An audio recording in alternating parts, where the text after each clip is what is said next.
ketika berangkat menuju Mekah orang Baghdad seorang wali Allah dibarengan ku murid-muridna. Begitu datang ke Gurun Sahara aya naon kitu ngaranna gubuk. Lantaran kepentingan akhirnya sore-sore mampirlah ka dinya. Aya penghunina wanita awewe. Begitu datang ka dinya tingkahna lain, bahasana lain, jeung teu mengenal ka agama.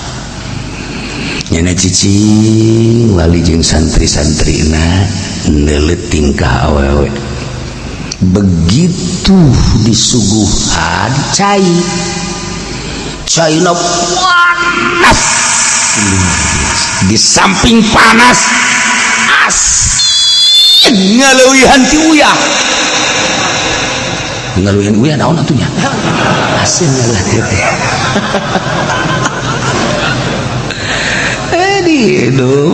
eta wali sedikit tu imah lain inum nganasehatan wali makan teureun-eureun nganasehatan ieu kampung kadi jauh kadi tu jauh hanya aya sababaraha gubuk kukula ditinggalingan 3 sakieu dahareun jeung inumeun sakieu ayana ieu kan geus lain rarasaan mun hayang ngeunah nginum ka kota tuh Baghdad di dieu sabaraha puluh kilo datang tadi atawa Iran tuh di dinya hayang inuman naon bae susu kopi susu jahe bahkan jahe aya dek hayang nginum naon di dinya ngeunah hayang panas hayang tiis hayang sedang aya di dieu teu perlu cek awet teu perlu pan bisa ngajawab kos kitu teu kebel datang salakina mantes morok ternyata anu diboro ku nyata beurit kaget wali teh aku beurit sih tidinya ka pamajikan asakeun suguhkeun cek wali aing disuguhan beurit santri-santrina kabeh aya 50 ya mau tidak mau setiap ku datang ka dieu kudu nginum kudu dahareuna saaya-aya teu bisa teu cak wali teh kan haram cak hatena teh tapi diicip-icip abeh kadele doang hadi dilepehkeun ngan diicip-icip sekira teh si daging kos siap lepehkeun dahar lamun teh dibuluh wae waduh tadi orang hayang ngiuhan tentem maksudna abeh ngeunah wudu salat tapi ternyata kos kieu ya lantaran wali mah usieun la khaufun alaihim wa lahum yahzanun ya otomatis nganasehatan Pak lamun hayang makanan anu ngeunah di berbagai jenis daging rek sapi erek kuda rek onta jeung berbagai daging domba embe ikan itu kota Baghdad belah itu kota Iran dek hayang pasakan bentuk naon nu asin nu lada araraya nu amis araya kami ulah model kos kieu ulah sok hayu nganasehatan ka aing siapa baik aing baik wali kan berarti berpikir oh orang Baduy mah teu daek narima nasihat kunaha kumahanya nabe urang Baduy mah teu nyahoeun haram teu nyahoeun halal Baduy henteu nyahoeun nya mengeunah teu nyahoeun teu ngeunah kos kitu bae teu daekeun narima nasihat sakitu geus dipantengkeun nasihat ka Gusti Allah. Gusti tanpa aya embel-embel jeung muatan abdi teh dibere tugas ku Gusti ti tangga nasihatan iraha manggi munkarat iraha manggi kitu maksiat abdi teh sakemampuan abdi nganasehatan. Ieu ternyata orang Baduy mah teu bisa dinasehatan teu narima Baduy mah lumatak di urang ge lamun henteu narima nasehatan tak Baduy teh Badawi edalah kos ulantaran nganasehatan diancam lamun cicing di dia buluh ku aja kecuali berangkat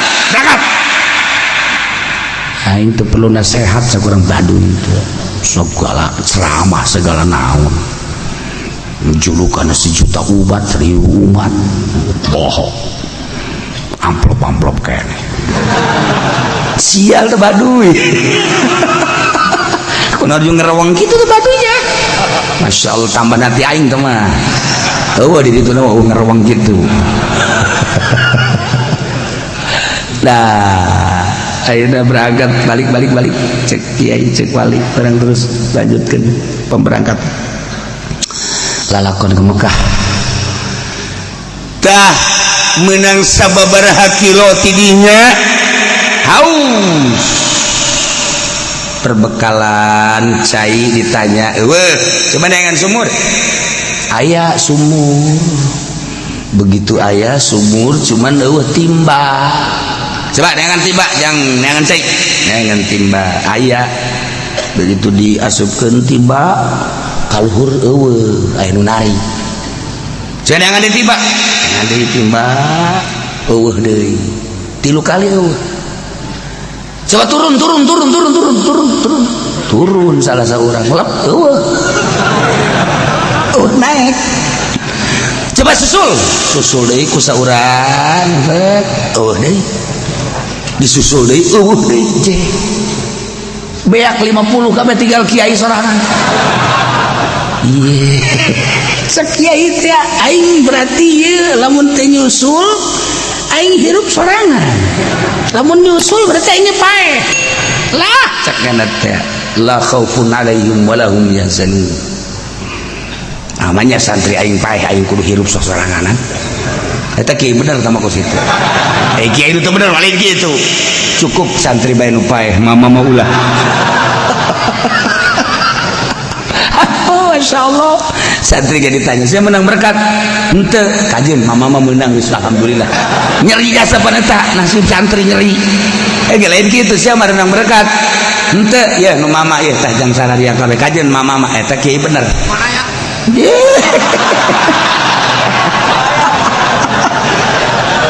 ayo lain saya menang berkat menang mama ente lu sia ka dieu keun leuwih parah deui tah mah kiai tetap turun barang turun ternyata orang lain sumurna aya guha ka jero eta santri di talian kabeh 50 di samping santri-santri talian loba kene jelema ratusan di talian aya nulis paeh segala rupa wow jero bajangkung gede horeng jawara maneh kuari dek ditanya ku aing cak jawara namun siat teu akur jeung di hate aing jawabanana nasib sia sarua jeung eta ditalian ku aing mal bededah datang ka sapaeh-paeh munajat ka nu ahli Gusti salametkeun abdi ulah sok munajat sia sok doa segala naon ya aing nanya aing teh deuk cicing di nagara mana nu ngeunah jang aing nagara mana nu subur nu dahar mun hayang daging naon bae aya mun nginum cai naon bae nu pake kahayang ku aing aya timimiti panas sedang tiis no amis pahit kudu aya namun hayang awewe nu muana bae nu ku aing dipake ka hayang kudu aya hiburan sakahayang aing kudu aya negara mana mun sia bisa nebak aing dek kadinya sia selamat tapi lamun sia teu bisa ngajawab kalian siapa aing waduh cak jana berarti ya kabeh nasibna teu bisa ngajawab cak hatena ieu teu aing wah tinggal aing ye nasib aing kumaha ya cak jana dibere ilham kan ku Gusti Allah wali lamun bapa dek neangan negara anu ngeunah dahar ngeunah nginum ngeunah kawewe ngeunah sare negara mah ambalaya sakanyahoan ku kaula mah di Irak sadaekna dek dahar naon nginum naon awewe kitu keneh berbagai hiburan di Mesir leuwih dahsyat tibatan di Irak Iran sarua bae Suriah itu keneh Turki besi hayang nu bual de bujurna di Turki susuna ge lain lalagaan di Turki mah keur parawanana makan gareulis jasa urang neuleuh di Mekah asal geus boga anak bae turun mesin masya susu teu kawadahan saember Turki eta kos kitu Turki bae eta andet not Mesir itu keneh nah aya deui yang buat nya hideung eta di ditu takroni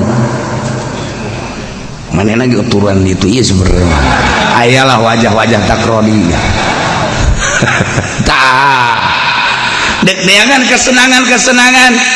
dek di bahanna ge aya ngan meureun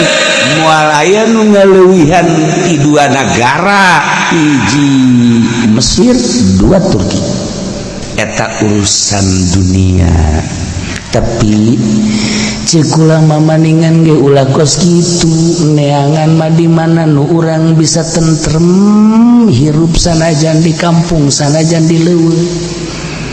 sanajan di tengah-tengah kesepian kerumunan manusia tapi urang ngarasa tentrem di dinya sorga urang teh jasanajan urang cicing di tengah-tengah kerumunan nu rame di kota tapi urang teu ngarasa tentrem atuh kota tinggal kota teh jadi neraka sanajan urang cicing di tempat anu loba pasar misalnya di jelema anu loba dahareun ambalaya sayuran ambalaya kitu keneh segala rupa ambalaya awewe tapi urang teu ngarasa tentrem eta pasar teh jadi neraka kampung sepi tapi urang ngarasa teu tentrem tetep bae kampung teh neraka geus kuari mah bapak dek neangan mah urang teh kuari icip-icip di mana anu bisa nentremkeun jiwa urang eta adalah sorga ulah dikira jelema jadi presiden haju segala aya kaditu dikawal haju hatena teh tentrem can puguh jelema nu dijadikan menteri jadikan gubernur kemudian jadikan bupati camat lurah haju nyana bergelimang dunia jeung jabatan kemudian hatena teh tentrem sangat can puguh kitu keneh hartawan jeung jutawan anu manehanana bergelut di bidang usahana teh timimiti ratusan juta miliaran triliunan apakah ngajamin kana katentreman can puguh pak teangan ketentraman aya jelema nu tentremna ku boga duit tapi dibalik eta aya jelema nu teu tentrem boga duit aya nu tentrem teh ku teu bogana naon aya nu tentrem teh ku sehat tapi aya nu tentrem teh ku gering sing hade makhluk Allah pak Allah nyiptakeun ieu teh rupa-rupa ketentraman ulah dikira jelema sehat kemudian tentrem can puguh ulah dikira jelema gering kemudian teu tentrem can puguh ulah dikira sugih tentrem can puguh ulah dikira susah teu tentrem can puguh kuari mah bapak coba bertanya kepada rumput yang bergoyang masyaallah dipegoskeun teh mah meureunnya bertanya ka diri bapak sorangan di mana hirup ketentraman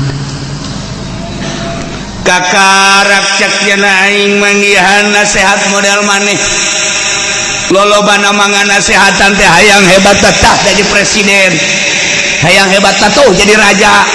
hayang hebat tuh jadi pengusaha, hayang hebat tuh jadi sugih, hayang hebat tuh jadi jawara.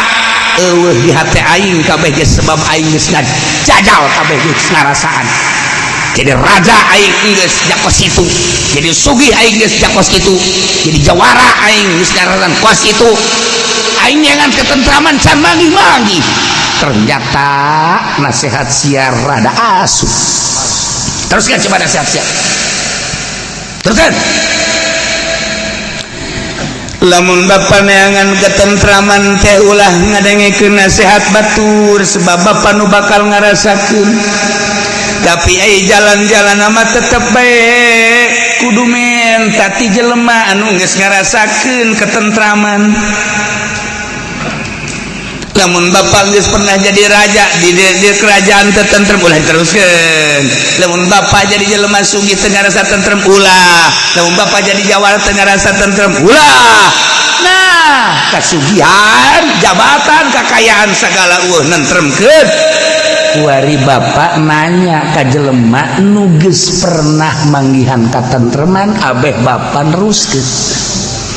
Ka saing kudu nanya? Ka guru kula bae. Sia geus tentrem can sia nanyakeun ka guru sia. Geus atuh geus batu teu kudu nanyakeun ka guru sia tuh ka sia bae bego. Waduh. Bener oge. Jawara mah sok kayak kituna tah. Nanya teh pinteran jawara sebenarnya. Naon aing nanya ka guru sia? Sia geus nanya ka guru sia. Haji sia geus bagi ka tentreman tuh ka sia bae sarua bae. Lamun nanya ka kula mah kieu bapa anu nyieun tentrem teh horenganan Allah atuh geus kudu muntayang ka Gusti Allah anu nyieun tentrem jeung nu bakal mere tentrem lantaran jelema teh aya anu sugih tentrem lamun muntayang ka Gusti Allah, aya jelema jadi pejabat tentrem lamun muntayang ka Gusti Allah, aya jelema ulah ngomong-ngomong kos kitu tolol aing geus jadi raja, aing geus jadi pengusaha anu sugih, balik deh deket oh tentrem kajen teh dibulak-balik moal aya kehem sia asana jawara ti Bandung ya kehedan kieu mah. Wah tentrem kos kitu mah geus tempat dunia aing kabeh. Dah balik ka Indonesia. Kuari mah nu bakal mere tentrem teh Gusti Allah atuh kuari mah ka Gusti Allah. Carana nyaho aing geus kitu ge keur jadi pejabat ge aing tukang nasehatan batur. Ke batur aing tukang nasehatan. Nih saya raja harus manut kepada raja, tidak manut akan borgol lu. Aing tah paranti aing geus kitu mah. Aing keur jujur mah jadi sugih ka batur aing sodakos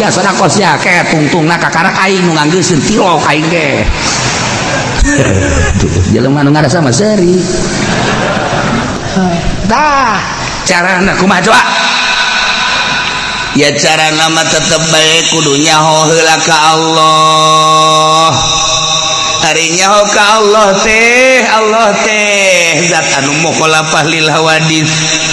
anu kabelah dituna Allah teh ngabogaan parentah jeung larangan eta jelema nyaho ka Allah. Ketika nyaho kana parentah jeung larangan, parentah dilaksanakeun, larangan dijauhan, eta jelema nu nyaho ka Allah.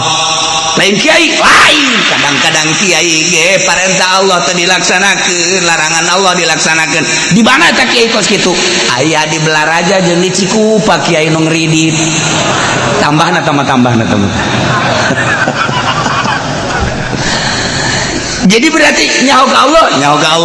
Allah teh boga parentah jeung larangan anak nuturkeun kana parentah Allah ngajauhan larangan Allah eta berarti wauh ka Gusti Allah bakalna dibere ketentraman ku Gusti Allah. Can kaharti kehem. Aduh cak wali asana aing ge talian aing ge. Terangkeun nu jelas. Terangkan jelas. Sadana geter wali. lain deui cek lain tadi ngarti ku ari henteu sana aing ge katalian kieu jawara ayo lamun urang deuk ibadah teh berarti kan jalan-jalan na ibadah teh loba maksud loba teh kumaha aya jelema anu dibere tani ku Gusti Allah atuh jadikeun tani teh supaya ibadah ka Gusti Allah lamun aya jelema dibere dagang supaya dagangna jadi ibadah ka Gusti Allah lamun aya jelema teh ku ari nyai supaya nyaina bener-bener jadi ibadah ka Gusti Allah carana kieu jelema teh dagang ai dagang teh dititah ku Allah berarti nuturkeun parentah Allah di jero dagang teh berarti kan hayang untung nu bakal mereka untunganna tu Gusti Allah ini dagangna kudu ngarasa diparentah ku Allah hayang kauntunganna eta teh ti Allah atuh ku ari dagang teh dijadikeun ngadeukeutkeun ka Gusti Allah lantaran nu bakal mere untungna Gusti Allah geus atuh ku ari dagang teh ngan sakadar zahir hungkul horenganan jerona mah keur ngalaksanakeun parentah Allah Allah nu bakal mereka tentreman geus dibalik dagang teh menta ka Allah ulah hayang duitna hungkul nu mere duit Allah nu mere untung Allah antu mantak naon mun tayang ka nu merena geus ulah wauh kana barang daganganana ulah wauh kana kauntunganana wauhkeun ka nu mere kauntunganana tah nasihat sia karak ka harti ku aing bener tah akur takos kitu terus rada aing geus rada artis ya sia kadang moal ditalian ku aing lamun tani atuh tanah lagi kapan anu Allah bibit lagi anu Allah meureun petani teh nu mantak tani teh hayang subur makmur geus atuh subur makmur anu nyuburkeun jeung nu ngamamurtekeun ku Gusti Allah atuh berarti tani teh kan diparentah ku Gusti Allah anak itu berangkat tani sesuai jeung ilmuna atas dasar diparentah ku Gusti Allah kan jadi ibadah anu bakal mereka suburan anak Gusti Allah geus atuh ketika Allah mere ulah wauh kana pamerena ketika parena bagus ketika bubuahanna bagus eta nu ngabaguskeun Gusti Allah engke bakal untung mun dijual ulah deuleu bagusna jeung untungna tapi coba deuleu nu mere untung jeung bagusna wauhkeun ka nu merena ulah wauh kana bebereanana eta kakarake tentrem hirup makos kitu geus kaharti ku aing tina sababaraha kiai teh teu kaharti nasehatna jak kabeh ge beuneunan hayang pamerena betak kiai tolol mah goblok bolon aing dinasehatan ku kiai mana bae ge tilok aing teh tilok purucud hate aing tapi nasihat sia ieu kiai disiakeun ongkoh dikiaikeun ongkoh jawana mah kos kitu kiai ongkoh sia ongkoh karasa tah aing deuk nanya rahasia sia naon tah bisa nasihat sia karasa ka aing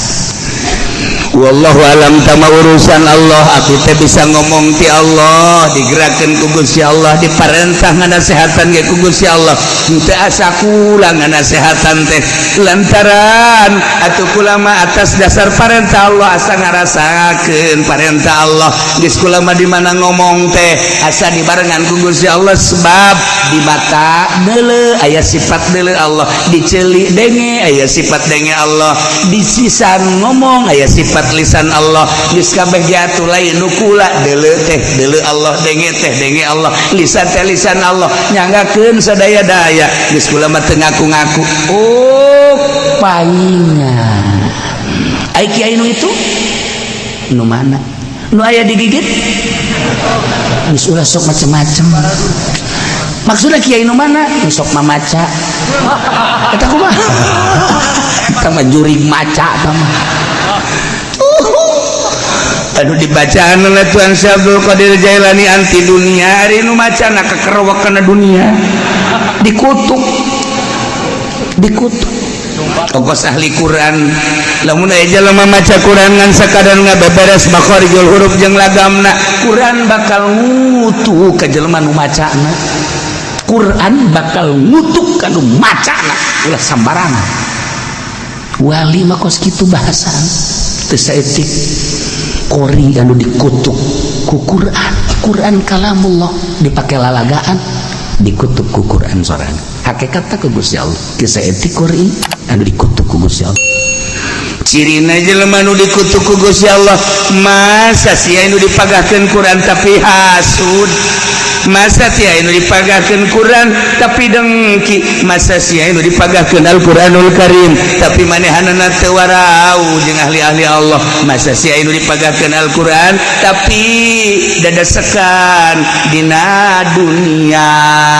bakal terkutuk ku Quran. Geus cek jawara teh geus kaharti tah mulai ayeuna maneh teu menang jauh ti aing deuk ngaguru ka maneh henteu kula mah ka Mekah ya teh jeung murid-murid kula mah asal kula dilepaskeun murid kula dilepaskeun di samping murid kula ieu jelema-jelema nu aya dinya panglepaskeun insyaallah garage bakal dibere katenangan untuk tahap awal geus bae kabeh lepaskeun ieu ge lain nang enteng ngalepaskeunana nang Allah lepaskeun tina bungahna dilepaskeun nyana bakal ngadoakeun ka anjeun bakal meunang katentraman jiwa. Oh masya Allah karasa kuai cak nyana wahai anak buah kabeh ieu lepaskeun kabeh aing mah kuari mendek ibadah ka Gusti Allah sesuai jeung petunjuk nyana sia mah dek nuturkeun los teu kajeun ka anak buahna geus sia dek kajawara terus sabodo cak anak buahna tuh mah nya dunungan ka Allah kami ka neraka moal kami ge dek milu dongeng mah cepet haju jara di wali bae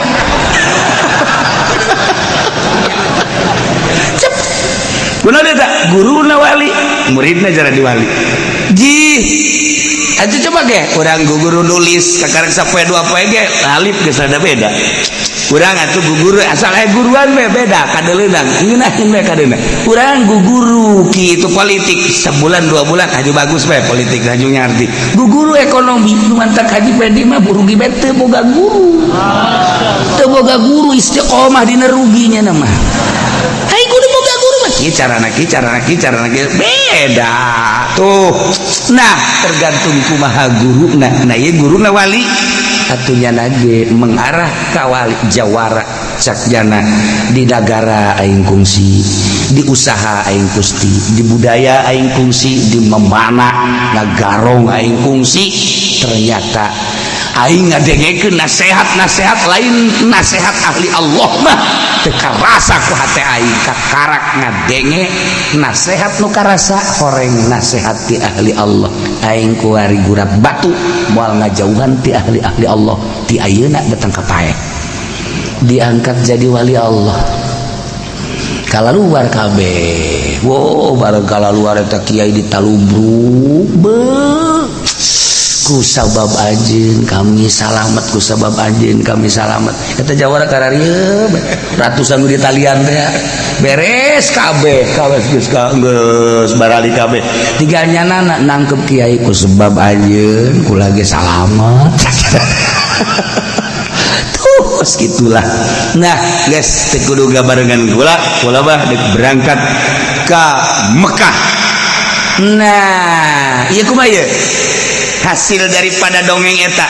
horenganan dongeng dinasehatan jelema nu baduy macaknya na kitu-kitu bae padahal mah jelema susah dinasehatan henteu bisa narima kana nasehat baduy mah kos kitu artina hijab da kumaha aing bae emang diniatan moal narima nasehat ari ieu mah jelema nu geus ngawalana emang hayang dinasehatan beda ka intina urang kudu boga kahayang dinasehatan adapun ke katarima jeung teu katarima mah tergantung urangna kumaha anu nganasehatanana ulah kieu aing mah pokona mah datang mah didatangan teu hayang eta jelema bloon tah kos kitu